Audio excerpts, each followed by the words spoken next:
अगला है यदि बल समदिश समानांतर हो और बिंदु क्रिया रेखा के बीच स्थित हो तो ए बी पर दो बल F1 और F2 काम कर रहे हैं, दो समदिश समानांतर बल हैं, एक ही दिशा में लगने वाले। तो अभी आर्टिकल में देखा था आपने कि इन दोनों का परिणामी इनके बीच से गुजरता है, भुजाओं को विलोमानुपात में काटता हुआ, तो बीच में से गुजरता है, इसका परिमाण R का मान क्या हो जाता है, दोनों का योग होता है F1 प्लस F2 के, ठीक है। तो वो C से गुजर रहा है।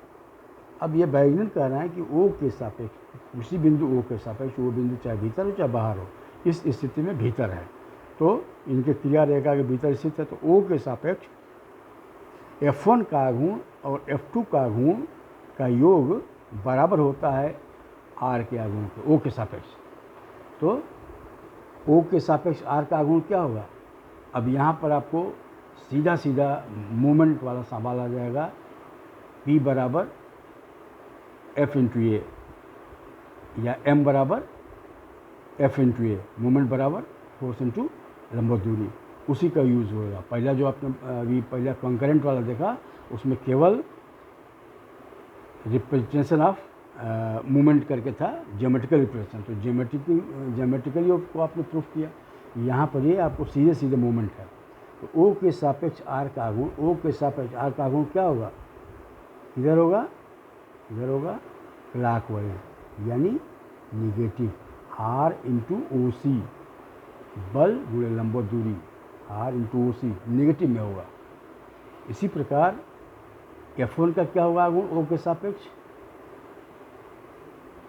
ए ओ इंटू F1, ओ ए इंटू F1, ये भी यहाँ के सापेक्ष क्या हो रहा है, क्लॉकवाइज हो रहा है, ये भी निगेटिव में हो जाएगा।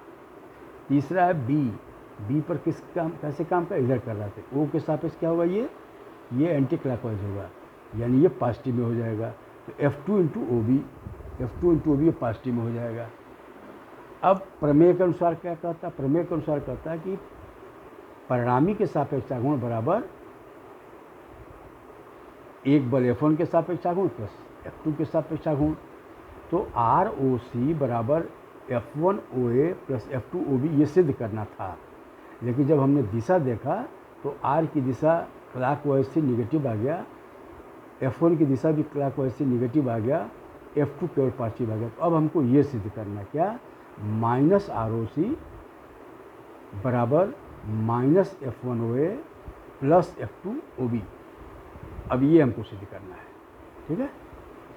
अब इसमें हम ओ ए और ओ बी को C के रूप में तोड़ेंगे, ओ ए को C के रूप में तोड़ेंगे, तो ओ ए बराबर क्या हो जाएगा, ओ ए बराबर ओ C plus A C, O C plus A C, F1 into O ए को हमने C के रूप में तोड़ा, क्या हुआ ओ सी प्लस ए सी, और ओ बी बराबर B C minus O C, B C minus O C, O B की जगह में रख दिया। अब इसको तोड़ेंगे तो minus F1 O C minus F1 A C plus F2 B C minus F2 O C, इन दोनों को एक साथ ले लेंगे तो माइनस ओ सी जब कामन ले लेंगे, यहाँ पर माइनस ओ सी जब कामन लेंगे दोनों में, तो क्या हो जाएगा F1 minus F2, sorry F1 plus F2, दोनों माइनस है, अब माइनस ओ सी हमने कामन ले लिया, तो F1 प्लस F2 हो गया, और F1 प्लस F2 बराबर होता R के, यहाँ पर आपने देखा R के, तो R इंटू ओ सी क्या माइनस में, यही हमको सिद्ध करना था R इंटू ओ सी। लेकिन अब बचा ये, इसका क्या हुआ, F1 ए सी और F2 बी सी क्या हुआ, तो देखिए F1 ए सी, ये R है, R के सापेक्ष F1 A C, F1 A सी मतलब F1 का गुण बराबर F2 बी सी के होगा, क्लॉकवाइज बराबर एंटी क्लॉकवाइज, परिणामी के वामावर्ता गुण बराबर दक्षिणावर्ता गुण के होता है, इसलिए ये दोनों प्लस माइनस कर जाएंगे, केवल ये बचाएगा। इसमें से हमने माइनस ओ सी कामन ले लिया, F1 प्लस F2 हो गया, और F1 प्लस F2 बराबर होता है R के, इसलिए माइनस आर ओ सी हो गया। तो ये स्थिति आप गई, आप कब हुई, जब समदिश समानांतर बल हो और बिंदु क्रिया रेखा के भीतर स्थित हो। अब यही बल बिंदु अगर क्रिया रेखा के बाहर चला जाए तो क्या होगा, ये अगला देखिए, जब बल समदिश समानांतर हो तो बिंदु क्रिया रेखा का बाहर स्थित हो, ये forces are like parallel and point lies outside the working line. इनकी क्रिया यहाँ तक क्रिया रेखा, इसके बाहर ओ रखा गया है। तो अब इस स्थिति में क्या होगा, ओ के सापेक्ष पहले हम आर का गुण निकालेंगे। ओ के सापेक्ष आर का गुण क्या हो जाएगा, are into O C. F1 का क्या हो जाएगा, F1 इंटू ओ ए। F2 का क्या हो जाएगा, F2 इंटू ओ बी। लेकिन अब दिशा देखिए क्या हो रहा है, यहाँ के सापेक्ष ये भी एंटी क्लॉकवाइज, ये भी एंटी क्लॉकवाइज, ये भी एंटी क्लॉकवाइज, तीनों पॉजिटिव हो जाएंगे। ठीक। अब प्रमेय क्या कहता है, प्रमेय कहता है कि किसी बिंदु के सापेक्ष उनके परिणामी का गुण बराबर होता है बलों के उसी बिंदु के सापेक्ष आघूर्ण के। तो आर ओ सी बराबर F1 ओ ए प्लस F2 ओ बी, यही हमको सिद्ध करना था।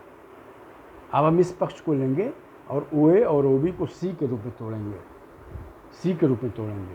तो क्या हुआ, ओ ए बराबर ओ सी माइनस ए सी, ओ ए बराबर ओ सी माइनस ए सी, और ओ बी बराबर ओ सी प्लस बी सी, ओ सी प्लस बी सी। इसको बाय फर्क और फैला देंगे तो क्या होगा, F1 O C minus F1 A C plus F2 O C plus F2 B C. फिर इसमें इन दोनों को कॉमन एक साथ ले लेंगे तो क्या होगा, इनको इन दोनों में कॉमन है ओ सी कॉमन हो जाएगा तो क्या हो जाएगा, F1 प्लस F2 हो जाएगा, जो कि बराबर आर के हो जाएगा। तो आर इंटू ओ सी तो ये हो गया, लेकिन इनका क्या होगा, इनका वही है कि वामावर्ता गुण बराबर दक्षिणावर्ता गुण के, वामावर्ता गुण और दक्षिणावर्ता गुण। ये बात समझ में आ रही है ना, आर के सापेक्ष इधर वामावर्ता गुण ये अगर क्लॉकवाइज है और बी का क्या होगा, एंटी क्लॉकवाइज होगा। तो क्लॉकवाइज बराबर एंटी क्लॉकवाइज के हो जाएगा, इसलिए दोनों एक दूसरे को न्यूट्रलाइज कर देंगे, ख़त्म हो जाएंगे। केवल ये बचेगा, इसमें से हमने ओ सी कॉमन ले लिया। तो F1 प्लस F2 और F1 प्लस F2 बराबर होता है आर ओ सी। ये इसका हो गया, ये अगला आर्टिकल ख़त्म हुआ। अब देखिए एक चीज़ आती है जो आप हो सकता है सोच रहे हो कि ये कैसे वामावर्त और दक्षिणावर्त होगा, तो उसके लिए एक बहुत सरल सा तरीका एक हम बता रहे हैं।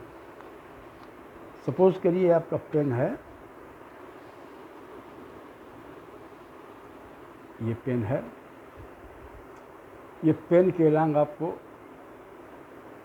एक बल दिखाया जा रहा है F, ठीक है।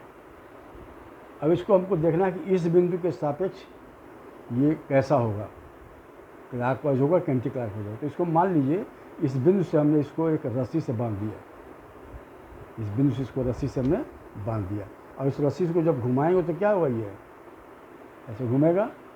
तो जब ऐसे घूमेगा तो क्या शो किया, कौन सी दिशा हुई है, एंटी क्लॉकवाइज।